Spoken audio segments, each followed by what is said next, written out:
Yes, I am audible. Yes.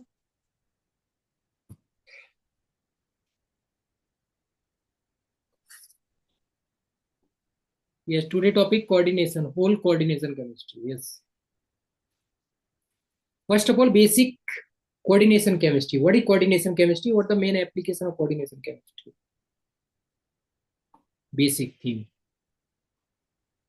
Sir coordination chemistry वो branch है science की जिसमें हम कोऑर्डिनेशन कॉम्प्लेक्सेस के बारे में पढ़ते हैं, मेटल और लिगेंड के बारे में। बेसिकली मेटल और लिगेंड के बीच में बॉन्डिंग कैसे होती है, कैसे कॉम्प्लेक्सेस बनते हैं, उसके बेसिस पे थ्योरीज कौन कौन सी है, उनकी क्या एप्लीकेशंस है।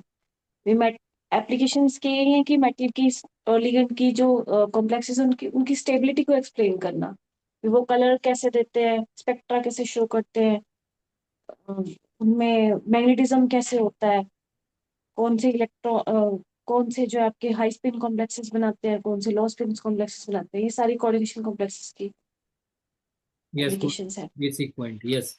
कोई कोऑर्डिनेशन कॉम्प्लेक्स आप बनाइए और उसको डिस्क्राइब कीजिए कि that's one is coordination complex.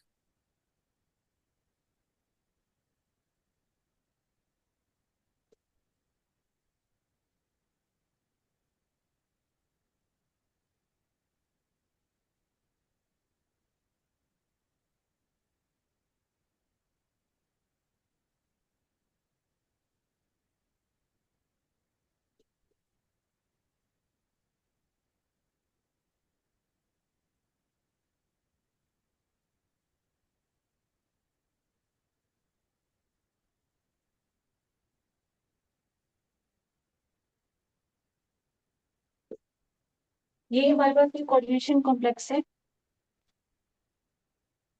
सबसे पहले इसको बोलेंगे ब्रैकेट के अंदर वाला जो पार्ट है इसको बोलेंगे कोऑर्डिनेशन आपका स्फीयर, और इसको बोलेंगे अर्नेलेशन स्फीयर जो बाहर है। यस.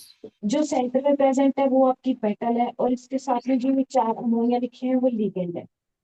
तो इसका नोमेनक्लेचर हो जाएगा tetra amine, tetra amino, copper 2 और क्लोराइड। साथ में इसके मेटल के साथ में हमेशा हम ऑक्सीडेशन स्टेट लिखते हैं। ऑक्सीडेशन स्टेट हम निकालते कैसे हैं, म्यू मेटल को मान लिया X, NH3 अमाइन हमारा क्या है, न्यूट्रल लिगेंड है, तो इसका जो चार्ज रहेगा वो 0। क्लोराइड हमारे पास दो है, एक के ऊपर -1 होता है चार्ज, तो -2, टोटल इज इक्वल टू में 0, X इज इक्वल टू +2। ये हमारे पास क्या है, कैटायनिक कॉम्प्लेक्स है, तो हमारे पास आ गया कॉपर, सिंपल कॉपर। अगर हमारे पास कोई कॉम्प्लेक्स होता है एनायनिक, तो यहाँ पे आ जाता है cuprate. Yes, good. Basic point. Next, coordination chemistry में हम डिस्कस करते हैं वर्नर थ्योरी. वर्डन थ्योरी का के मेन एप्लीकेशन क्या है, उसका रोल क्या है कोऑर्डिनेशन केमिस्ट्री में? Describe the role of Werner theory in coordination.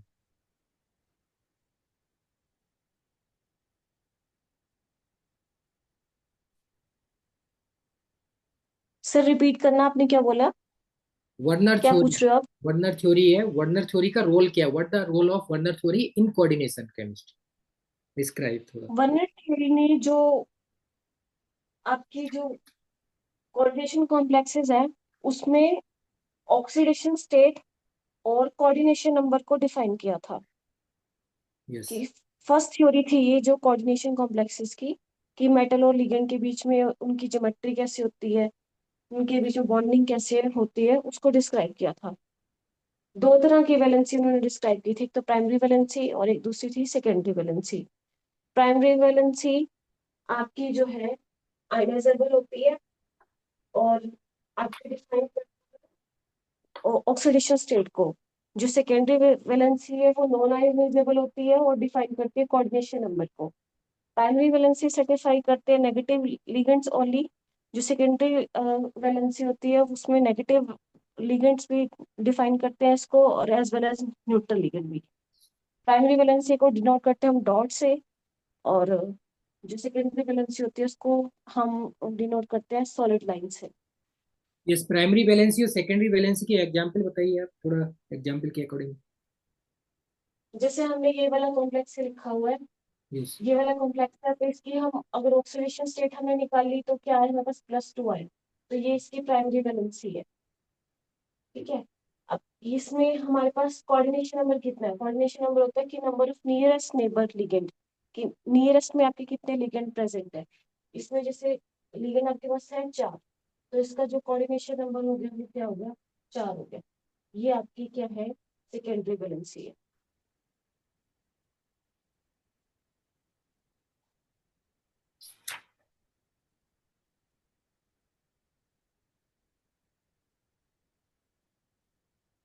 Yes, next move करते हैं हम ligands.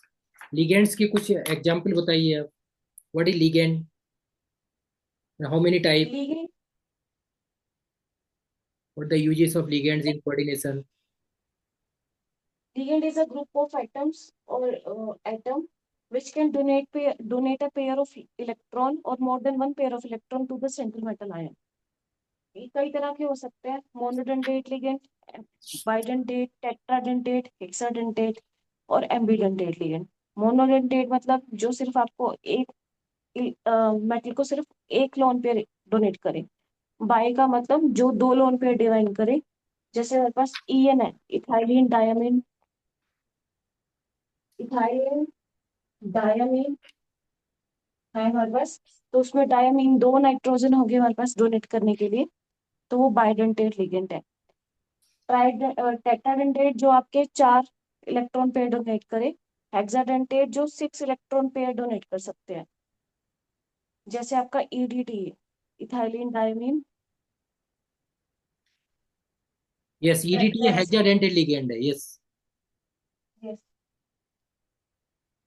It is a hexadentate ligand. But ये फ्लेक्सीडेंटेट लिगेंड भी है, मतलब ये क्या कर सकता है? अब जरूरी नहीं है कि 6 के 6 इलेक्ट्रॉन ही पेयर ही डोनेट करे, 2 भी दे सकता है, 4 भी दे सकता है और 6 भी दे सकता है।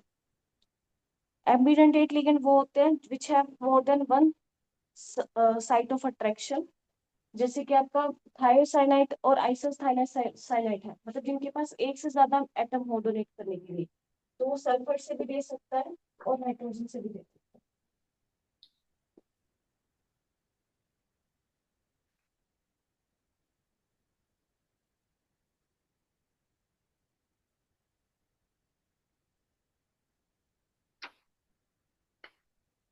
सिमेट्रिकल और अनसिमेट्रिकल बाइडेंटेड लिगेंड में क्या डिफरेंस है और इनके क्या एग्जांपल है? सिमेट्रिकल लिगेंड्स मतलब जिनके आपके पास जो डोनर एटम है वो सेम हो, जैसे आपके पास इथाइलिन डायमीन है, NH2 CH2 CH2 NH2, ये आपका सिमेट्रिकल लिगेंड है। दोनों आपके पास जो डोनेट करने के लिए क्या है? नाइट्रोजन ही है। लेकिन एसिमेट्रिकल में दोनों एटम डिफरेंट हो सकते हैं, जैसे आपका ग्लाइसिन एटम है, NH2 CH2 CO नेगेटिव। तो इसमें आपके पास एक तो ऑक्सीजन से डोनेट कर सकता है और दूसरा आपका नाइट एन से डोनेट कर सकता है, नाइट्रोजन से। तो ये आपका asymmetrical ligand. Yes, what the role of ligand in coordination chemistry, in coordination complex? Role क्या है इनका, लिगेंड जितने सारे हैं? मेटल के पास जो हम इसमें पढ़ रहे हैं कोऑर्डिनेशन कॉम्प्लेक्सेस में, मेटल के पास डी ऑर्बिटल है, वैकेंट है वो। अगर लिगेंड ही नहीं होंगे, लिगेंड क्या होता है? उनके पास इलेक्ट्रॉन होते हैं, तो लिगेंड ही नहीं होंगे तो उनकी वो जो ऑर्बिटल से फिल ही नहीं होगी और वो बॉन्ड ही नहीं बनेगा। तो लिगेंड जरूरी है। कॉम्प्लेक्स बनने के लिए। यस।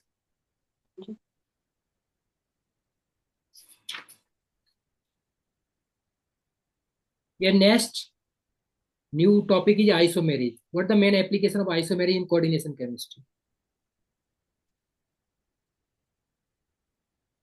आइसोमेरिज्म वो फिनोमेना है इन विच जो कंपाउंड्स होते हैं वो same have same molecular formula but different arrangement. Application तो इसकी यही है कि हम जो है अलग अलग तरह के आइसोमर्स बना सकते हैं। यस। छः छः सात 7 तरह के आपके आइसोमर्स होते हैं मेनली कोऑर्डिनेशन केमिस्ट्री में: hydrate, ligand, ionization, coordination, coordination position, ligand और पॉलीमराइजेशन। यस, इनऑर्गेनिक आइसोमेरिज और ऑर्गेनिक आइसोमेरिज में क्या डिफरेंस है और क्या एग्जांपल है इनके? इनऑर्गेनिक आइसोमेरिज्म में हम मेटल और लिगेंड की बात करते हैं, और उसमें हम मेनली ऑर्गेनिक में हम carbon compound, carbon containing compounds की बात करते हैं। ये डिफरेंस है। इधर एग्जांपल जैसे हमारे पास ये है CuNH3 का 5, NH3 का 5 H2, बाहर है हमारे पास Cl2, और एक एकदम एग्जांपल ले लिया NH3 का 4 H2 का 2।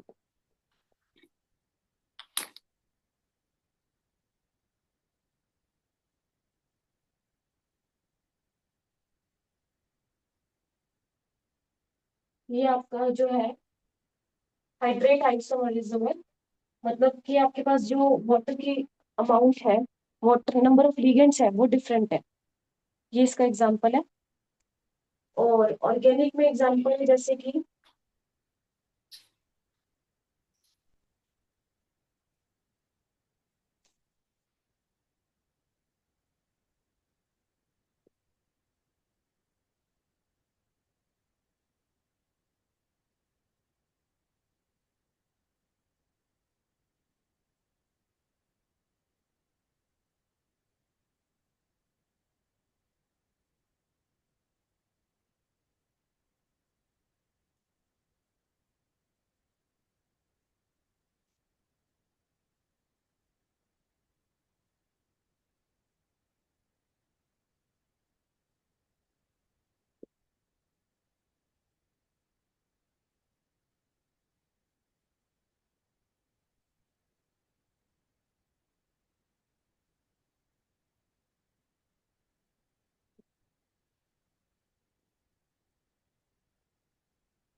ऑर्गेनिक एग्जांपल ये हो सकते हैं, अगर इसका हम कंजुगेशन निकाले तो कुछ और आएगा, मान लो इसका आर आ रहा है, हेक्टस आ रहा है, और इसका निकालेंगे तो एस आएगा।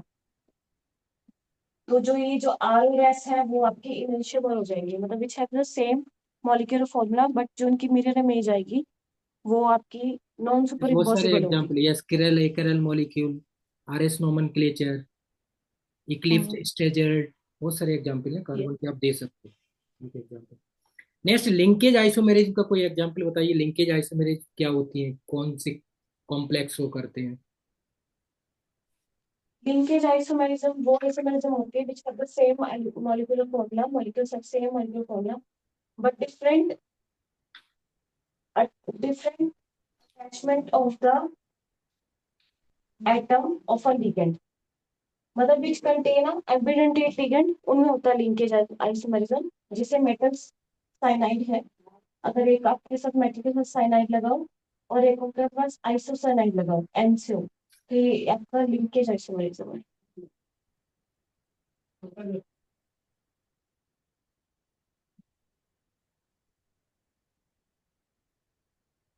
Yes, good. Basic difference between geometrical and optical isomerism, यानी एग्जाम्पल विद एग्जाम्पल।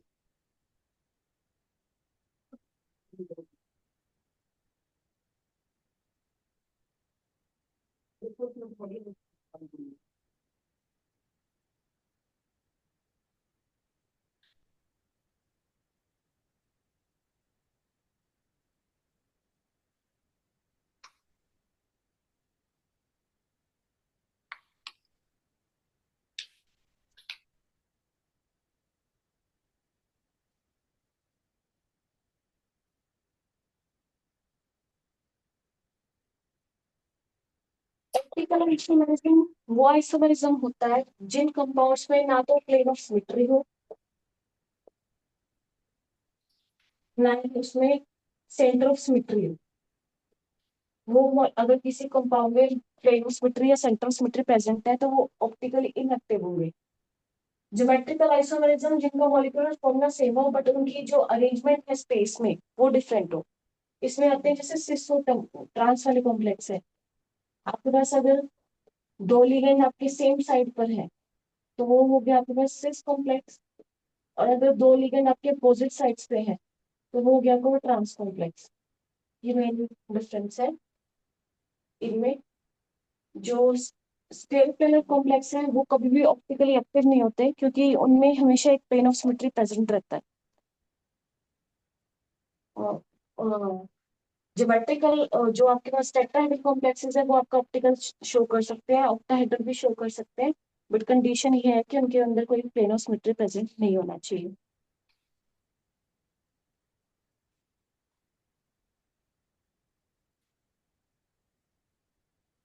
इस what the role of isomerism in coordination, इसका रोल क्या है, क्यों लाया गया आइसोमेरिज्म का, ये पर्पज क्या है इसका इन कोऑर्डिनेशन केमिस्ट्री में?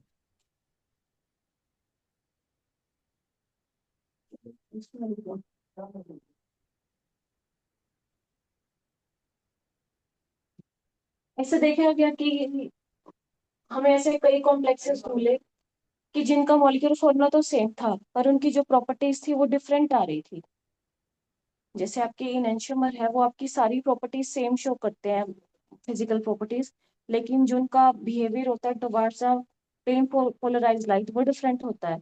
तो इन सब इनकी प्रॉपर्टीज को डिफरेंट डिफाइन करने के लिए आइसोमरिज्म का लाया गया। जैसे आपके पास होते हैं डायस्टेरियोमर्स होते हैं, उनकी मोस्टली प्रॉपर्टीज अलग अलग होती हैं, लेकिन इनैंशियोमर के केसेस में फिजिकल प्रॉपर्टी सॉल्युबिलिटी है, मेल्टिंग पॉइंट है, वो सब सेम होता है, बट उनका सिर्फ जो पीपीएल प्लेन पोलराइज लाइट है उसकी तरफ बिहेवियर डिफरेंट होता है। अगर आपका एक कंपाउंड आपका लेफ्ट की तरफ रोटेट कर रहा है तो दूसरा राइट की तरफ करेगा। तो उनकी प्रॉपर्टीज को डिफाइन करने के लिए आइसोमरिज्म को लाया गया। यस, कोई भी कॉम्प्लेक्स को डिफरेंट डिफरेंट डायरेक्शन में हम एक्सप्लेन कर सकते हैं।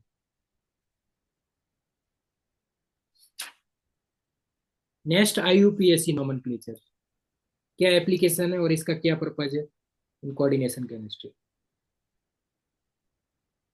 अब जैसे हमारे पास हम पानी को पानी भी बोल सकते हैं, वाटर भी बोल सकते हैं, एक्वा भी बोल सकते हैं। तो हम देखा गया कि हम यहाँ एक जगह पे किसी कंपाउंड का नाम कुछ और था, दूसरी जगह पे कुछ और था, किसी और कंट्री में जाए तो अलग था। तो इसीलिए आईयूपीएसी नोमेनक्लेचर लाया गया, international union for pure and applied chemistry. उन्होंने रूल्स डिफाइन कर दिए कि इन रूल्स के अकॉर्डिंग आपका जो कंपाउंड होगा उसको हम डिफाइन करेंगे। तो वो सब जगह सेम हो गया, उन्होंने अपने रूल्स दिए ताकि जो हम एक कॉम्प्लेक्स है उसको अलग अलग ना बोलें, सब जगह सेम हो, ताकि हमें आपस में इंटरेक्शन करने में उस कोई दिक्कत ना आए। यस, सिंप्लीफाइड इंटरनेशनल, इसीलिए इसका नाम दिया गया international union of pure and applied chemistry. Next, move on theory. जितनी ये थ्योरी दी गई है उनका क्या मेन एप्लीकेशन है कोऑर्डिनेशन में? जैसे फर्स्ट हम एप्लीकेशन स्टार्ट करते हैं, वीबीटी। वीबीटी का मेन बताइए, क्या मेन पर्पज है वीबीटी का, ओनली सिंप्लीफाइड में 2-3 पॉइंट। सिर्फ बीबीटी, जितनी भी थ्योरीज आई थी वो सारी मेटल और लिगेंड के बीच में बॉन्डिंग को एक्सप्लेन करने के लिए आई थी, बस सब में थोड़ा थोड़ा डिफरेंस था। बीबीटी कहती थी कि जो मेटल और लिगेंड के बीच में बॉन्ड होगा वो प्योरली कोवलेंट होगा। उन्होंने कहा कि मेटल के पास वैकेंट ऑर्बिटल होनी चाहिए और लिगेंड के पास जो है आपके पास इलेक्ट्रॉन होने चाहिए डोनेट करने के लिए। तो वो जो ऑर्बिटल्स होंगे वापस में, अगर उनकी एनर्जी कंपेरेबल है और सिमेट्री सेम है तो कंपेयर होके न्यू ऑर्बिटल्स बनाएंगी, हाइब्रिड ऑर्बिटल्स। उसके बेसिस पे उन्होंने हाइब्रिडाइजेशन निकाला, जैसे ऑक्टाहेड्रल का D2sp3 sp3, inner complexes, outer complexes, square planar. अगर कोऑर्डिनेशन में 4 है तो टेट्राहेड्रल हो सकता है, स्क्वायर प्लेनर हो सकता है। तो ये सब चीजें उन्होंने डिफाइन की।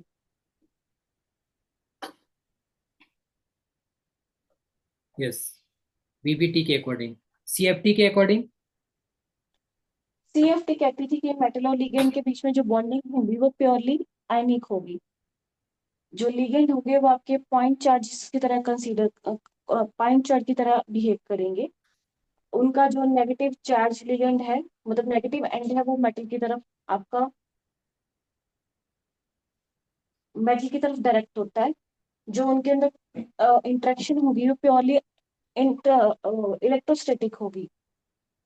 उन्होंने कहा था कि जैसे जैसे लिगेंड मेटल के पास डी ऑर्बिटल होती है, जैसे ही लिगेंड उसको अप्रोच करता है तो मेटल जो उनकी जो एनर्जी है वो रेज होती है, क्योंकि उसको वो इफेक्ट करते हैं। अगर वो लिगेंड जो है मेटल को हर डायरेक्शन से इक्वली अप्रोच कर रहे हैं तो सारी डी ऑर्बिटल्स, जो हमारे पास 5 होती है डी ऑर्बिटल्स, तो उनकी एनर्जी इक्वली रेज होगी। लेकिन अगर वो लेकिन हमें पता है कि जो डी ऑर्बिटल्स होती है उनकी शेप अलग अलग होती है। दो जो हमारे पास ऑर्बिटल है डी जेड स्क्वायर और D x square Y square, वो अलोंग द एक्सिस प्रेजेंट होती है। और तीन ऑर्बिटल्स हमारे पास d x y d y z और डी जेड एक्स, वो आपकी हमारे पास in between the axis present होती है। तो जो ये लिगेंड है वो मेटल को इक्वली अप्रोच नहीं कर पाते। ऑक्टाहेड्रल के केस में जो लिगेंड होते हैं हमारे पास वो क्या होते हैं, अलोंग द एक्सिस प्रेजेंट होते हैं। तो दो ऑर्बिटल्स है हमारे पास जो डी जेड स्क्वायर और D x square Y square, जो अलोंग द एक्सिस प्रेजेंट है, उनकी एनर्जी बढ़ जाती है, उनको नाम देते हैं हम ईजी। और जो तीन ऑर्बिटल्स है उनको हम नाम देते हैं टी टू जी, ट्रिपली जनरेट और डब्ल्यू डी जनरेट। जी yes, का मतलब जिराडे। जो टेट्राहेड्रल केस में क्या होता है, कोई भी लिगेंड जो है डायरेक्टली इन्फ्लुएंस नहीं करता टेट्राहेड्रल के केस में मेटल को, तो उसमें जो स्प्लिटिंग होती है वो कम होती है एज कम्पेयर टू ऑक्टाहेड्रल। उसमें क्या होगा, उसमें जो डी एक्स वाई और डी वाई जेड और डी जेड एक्स ऑर्बिटल है, उसको जो है लिगेंड थोड़ा ज्यादा, लिगेंड्स जो है उसके ज्यादा क्लोज होते हैं, तो इसलिए उनकी एनर्जी थोड़ी बढ़ जाती है। और डी जेड स्क्वायर और D x square Y square की कम हो जाती है। नाम देते हैं हम इनको टी टू और ई। इसमें हम जी का यूज नहीं करते क्योंकि टेट्राहेड्रल कॉम्प्लेक्सेस में सेंटर ऑफ सिमेट्री नहीं प्रेजेंट होता। जो इनके बीच में सेपरेशन होता है टी टू जी और ई जी या टी ई के बीच में, इसको बोलते हैं C F S C, crystal field splitting energy. Delta naught या डी क्यू से इनको डिनोट करते हैं।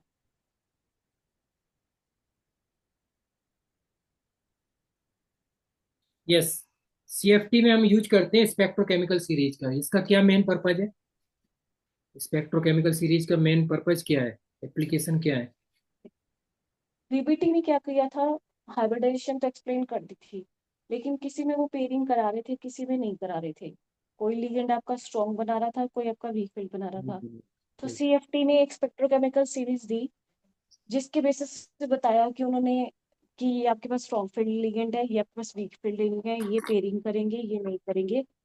तो ये उसकी एप्लीकेशन थी कि इन्होंने जो हाइब्रिडाइजेशन थी उसको एक्सप्लेन किया कॉम्प्लेक्सेस में।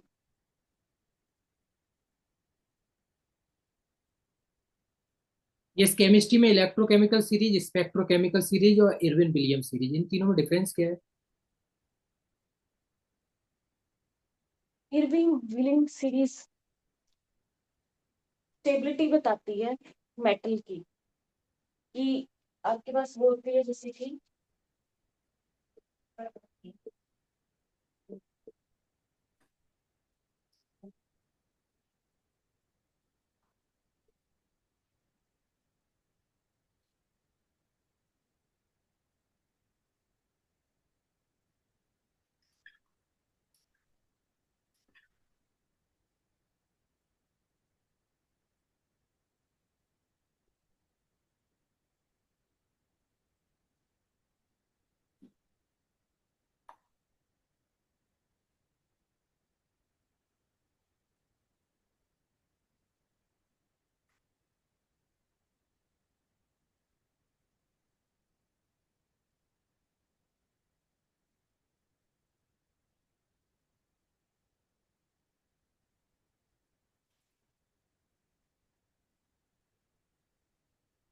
इरविंग इरविंग विलियम सीरीज कहती है कि मेटल का साइज जितना छोटा होगा उतने ही वो लिगेंड के साथ स्ट्रॉन्ग बॉन्डिंग करेंगे।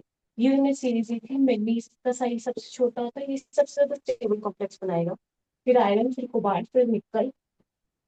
और उसके बाद थोड़ी सी इसमें वेरिएशन है, कॉपर आपका सबसे ऊपर आता है क्योंकि इसमें जोन टेलर डिस्टॉर्शन होती है, तो थोड़ा सा ये लिबाई होता है, इसकी स्टेबिलिटी कम होती है।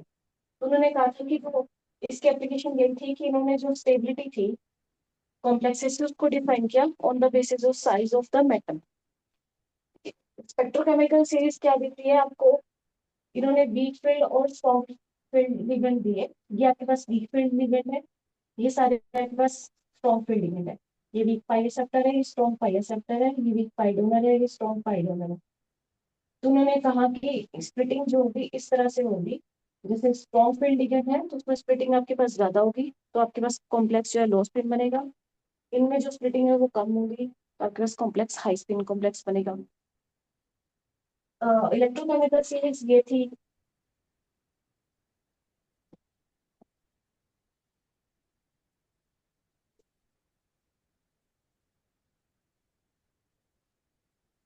ये आपके पास इलेक्ट्रोकेमिकल सीरीज थी। इन्होंने इलेक्ट्रोकेमिकल सीरीज दी थी in the terms of reduction potential. जिसका रिडक्शन पोटेंशियल सबसे ज्यादा होगा वो इजिली रिड्यूस होगा, और जिसका ऑक्सीडेशन पोटेंशियल सबसे ज्यादा वो इजिली ऑक्सीडाइज होगा। जैसे आपके पास लिथियम है, ये लिथियम आपके पास स्ट्रॉन्गेस्ट रिड्यूसिंग एजेंट होता है। रिड्यूसिंग एजेंट मतलब दूसरों को ही सबसे इजीली रिड्यूस कर सकता है और खुद ऑक्सीडाइज होगा। इसका पोटेंशियल होता है माइनस में 3.04 वोल्ट। उसी तरह से ये सारी जो सीरीज दी थी उन्होंने electrochemical series on the basis of reduction potential दी थी। जो फ्लोरीन होगा वो स्ट्रॉन्गेस्ट ऑक्सीडाइजिंग एजेंट होगा, और लिथियम आपका स्ट्रॉन्गेस्ट रिड्यूसिंग एजेंट होगा। यस।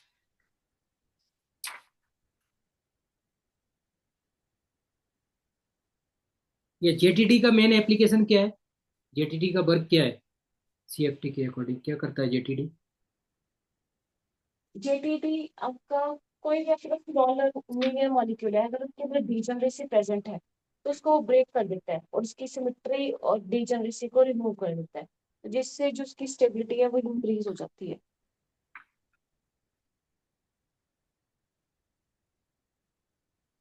स्टैटिक डायनेमिक में बेसिक डिफरेंस क्या है? स्टैटिक जेटीडी होता है जिसमें जो आपके पास सेपरेशन होगा वो ऑर्बिटल्स में ज्यादा होगा, या तो उसमें इलोंगेशन होगा या कंप्रेशन होगा, दोनों में से एक चीज होगी एक टाइम पे। लेकिन जो डायनेमिक है वो हमें, उसमें क्या होता है, जो आपके पास सेपरेशन होता है वो कम होता है, तो कभी आपके पास कंप्रेशन होता है, कभी इलोंगेशन होता है। जो हमें बस स्टेटिक होता है वो हमें लो टेम्परेचर पे देखने को मिलता है, जो डायनेमिक है हमें वो हाई टेम्परेचर पर देखने को मिलता है। स्टेटिक जेटीडी हमें उसमें मिलता है जिसमें कि हमारे पास वीक डिस्टॉर्शन हो, और जेटीडी हमारे पास जिसमें स्ट्रॉन्ग डिस्टॉर्शन हो उसमें देखने को मिलता है।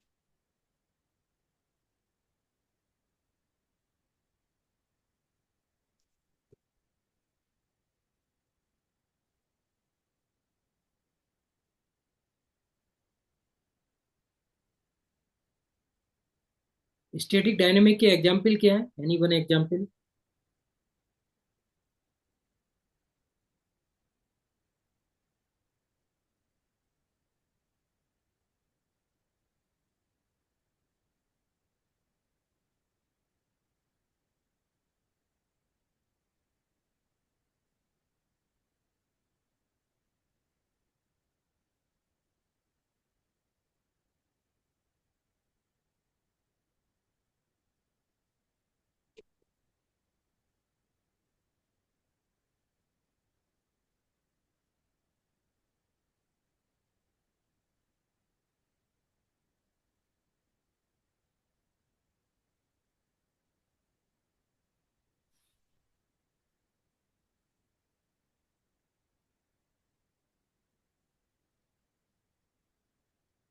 ये हमारे पास स्टैटिक का एग्जांपल है और ये हमारे पास डायनेमिक एग्जांपल है।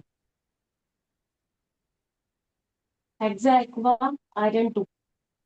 ठीक है, आयरन आपका इसमें जो है +2 ऑक्सीडेशन स्टेट में प्रेजेंट है, कॉन्फ़िगरेशन हो जाएगी इसकी D6 T2G4 Ag2। तो स्टैटिक होता है,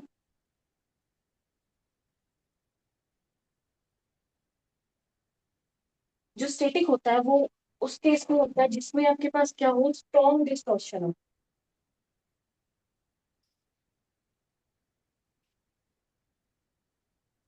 दो तरह की डिस्टॉर्शन होती है, वीक और स्ट्रॉन्ग। स्ट्रॉन्ग डिस्टॉर्शन होती है आपके पास जब आपके पास ईजी ऑर्बिटल क्या है, नॉन डीजेनरेट है। और वीक होती है आपके पास जब T2G ऑर्बिटल आपके पास नॉन रीजनरेट है, क्योंकि Eg ऑर्बिटल जो हमारे पास कौन सी होती है, DZ² और DH² अलोंग द एक्सिस होती है, तो उसमें रिपल्शन ज्यादा होता है, तो इसलिए जो है स्ट्रॉन्ग डिस्टॉर्शन शो करती है। तो इस केस में क्या है हमारे पास, इस केस में हमारे पास स्ट्रॉन्ग डिस्टॉर्शन होगी, और इस केस में आपके पास वीक डिस्टॉर्शन होगी। तो ये आपके पास क्या करेगा, स्टैटिक जेटीडी शो करेगा, और ये आपके पास time.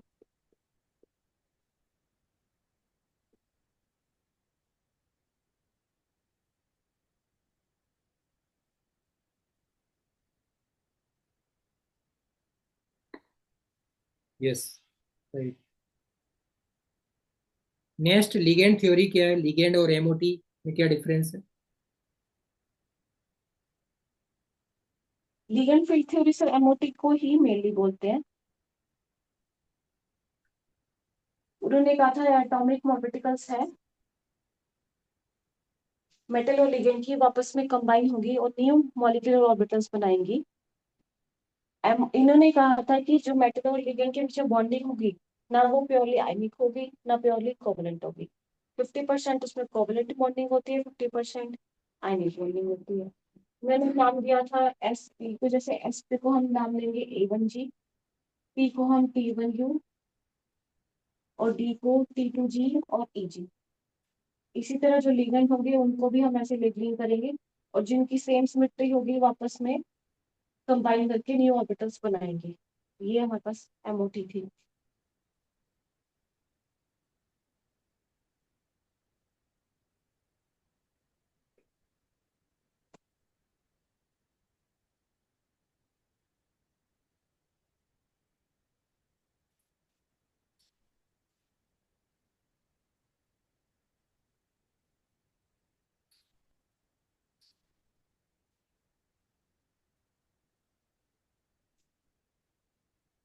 Yes, good. Next move करते हैं हम, जो भी कॉम्प्लेक्स हम डिस्कस करते हैं, ट्रांजिशन हो, डी ब्लॉक या एफ ब्लॉक, उनका हम कलर इलेक्ट्रॉनिक स्पेक्ट्रा कैसे निकालते हैं और क्यों निकालते हैं, क्या पर्पज है उनका इन कोऑर्डिनेशन केमिस्ट्री?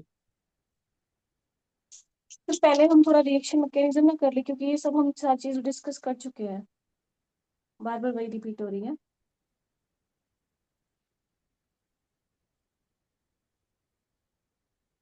रिएक्शन मैकेनिज्म की मेन डिफरेंस बताइए, थर्मोडायनेमिकली और काइनेटिकली जो रिएक्शन शो करते हैं उनमें क्या डिफरेंस है, कौन कौन सी रिएक्शन शो करती हैं, कौन सी नहीं करती?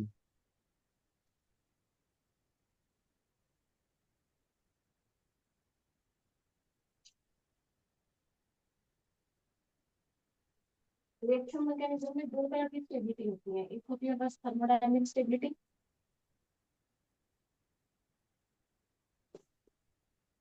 एक होती है बस काइनेटिक स्टेबिलिटी। थर्मोडायनेमिक स्टेबिलिटी को हम डिफाइन करते हैं in terms of equilibrium constant के, और in terms of Gibbs energy delta G. Kinetic stability को हम डिफाइन करते हैं रेट कांस्टेंट से या फिर एक्टिवेशन एनर्जी से। जिन हमारे पास जैसे हमारे पास आरएनएस इक्वेशन होती है, k is equal to a exponential e की power minus e a by में आती है। ए हमारे पास एक्टिवेशन एनर्जी है, r gas constant, t temperature. तो हमारे पास अगर एक्टिवेशन एनर्जी ज्यादा होगी, जो ये नेगेटिव में है, तो के की वैल्यू रेट कांस्टेंट की वैल्यू कम होगी। अगर एक्टिवेशन एनर्जी कम है, तो रेट कांस्टेंट की वैल्यू ज्यादा होगी। जितनी ज्यादा आपके पास रेट कांस्टेंट की वैल्यू होगी, जितनी आपके पास एक्टिवेशन एनर्जी कम होगी, वो मॉलिक्यूल उतना ही काइनेटिक में स्टेबल होगा। जितनी एक्टिवेशन एनर्जी ज्यादा होगी, उतना ही आपका जो मॉलिक्यूल होगा वो अनस्टेबल होगा। इसमें बात करते हैं हम in the terms of equilibrium constant और डेल्टा जी। रिलेशन होता है इनके बीच में माइनस में डेल्टा जी माइनस में R T natural log of के। जितनी ज्यादा आपके पास के की वैल्यू होगी, उतना ही आपके पास जो कॉम्प्लेक्स होगा वो आपके पास स्ट्रॉन्ग बनेगा। और जितनी के की वैल्यू होगी, उतनी ही डेल्टा जी की वैल्यू नेगेटिव होगी, तो कॉम्प्लेक्स आपका स्टेबल होगा, मतलब रिएक्शन आपकी स्पॉन्टेनियस होगी। कंडीशन होती है इसके लिए कि जो गिव्स फ्री एनर्जी है उसकी वैल्यू नेगेटिव होनी चाहिए। अब जैसे हमारे पास कोई मेटल थी, उसको हमने एक लिगेंड से रिप्लेस किया। जैसे हमारे पास 6 वाटर थे और हमने इसको रिप्लेस कर दिया एक एल, एल कोई भी लिगेंड हो सकता है। अगर हमारे पास ये जो बॉन्ड है मेटल और एल का, वो ज्यादा स्ट्रॉन्ग बन रहा है एज कम्पेयर टू मेटल और मोटिव के, तो ये रिएक्शन होगी, अदरवाइज नहीं होगी। तो जो थर्मोडायनेमिक स्टेबिलिटी थी उसको हम डिफाइन करते हैं इन टर्म्स ऑफ कैपिटल के और गिब्स एनर्जी। काइनेटिक को डिफाइन करते हैं in terms of rate constant और एक्टिवेशन एनर्जी।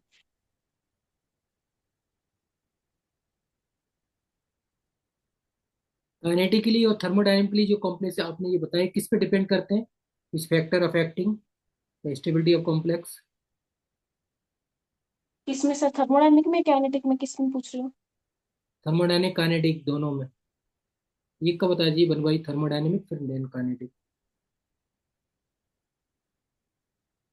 थर्मोडायनेमिक में डिपेंड करते हैं उसके हमारे ऊपर इक्विलिब्रियम कांस्टेंट पर और गिब्स की एनर्जी पर। जो हमारे पास काइनेटिक होते हैं उसमें डिपेंड करते हैं हमारे पास एक्टिवेशन एनर्जी पर। जितनी आपके पास एक्टिवेशन एनर्जी कम होगी उतना ही आपके पास काइनेटिकली स्टेबल होगा।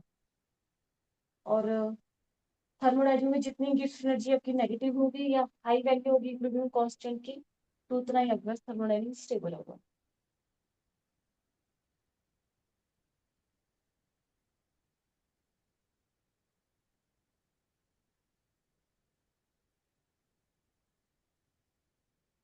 यस, ये तो एक्टिवेशन के अकॉर्डिंग हो गया। फैक्टर कौन सी जिससे हम डिटरमाइन करते हैं स्टेबिलिटी ऑफ कॉम्प्लेक्स, इनको निकालने के लिए कौन कौन से फैक्टर हैं?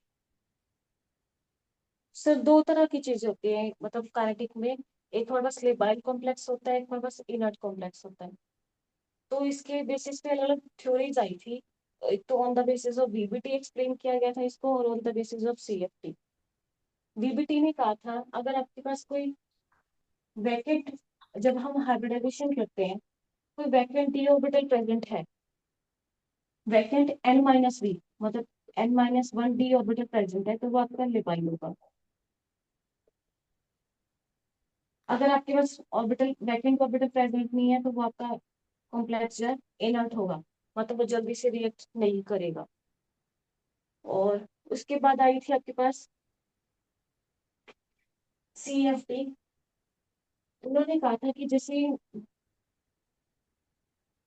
आपके पास होता है सब्स्टिट्यूशन या कुछ भी, तो अगर उनकी रिएक्शन देखते हैं तो पहले जो उसका कोऑर्डिनेशन नंबर कम होता है, तो जैसे ही उसकी ज्योमेट्री चेंज होती है तो उसमें चेंज इन सीएफएससी होता है।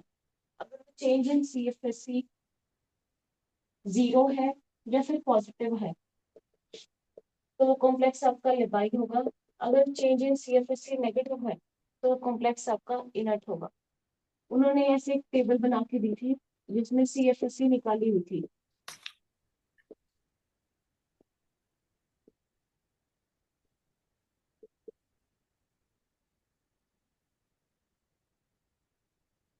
ये ऑन द हाई स्पिन के लिए ये इन्होंने वैल्यूज दी थी।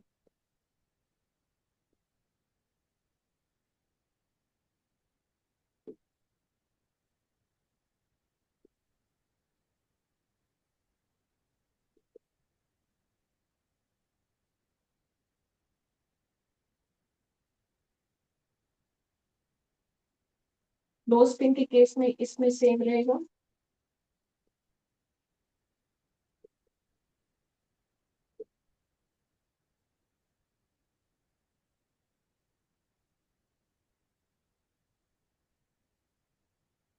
ये in case of high spin है, ये in case of low spin है।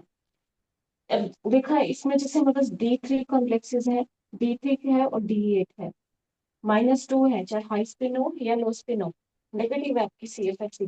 तो जो कॉम्प्लेक्स है जिनमें D3 और D8 कंफिग्रेशन है वो इनर्ट होंगे। उसी तरह से जैसे हमारे पास D9 कॉम्प्लेक्सेस है, जैसे हमने वो कॉपर वाला एग्जांपल पढ़ा था कि उसमें जोहन टेलर डिस्टोर्शन होता है तो वो लेबाइल होता है। तो हम यहाँ से भी देख सकते हैं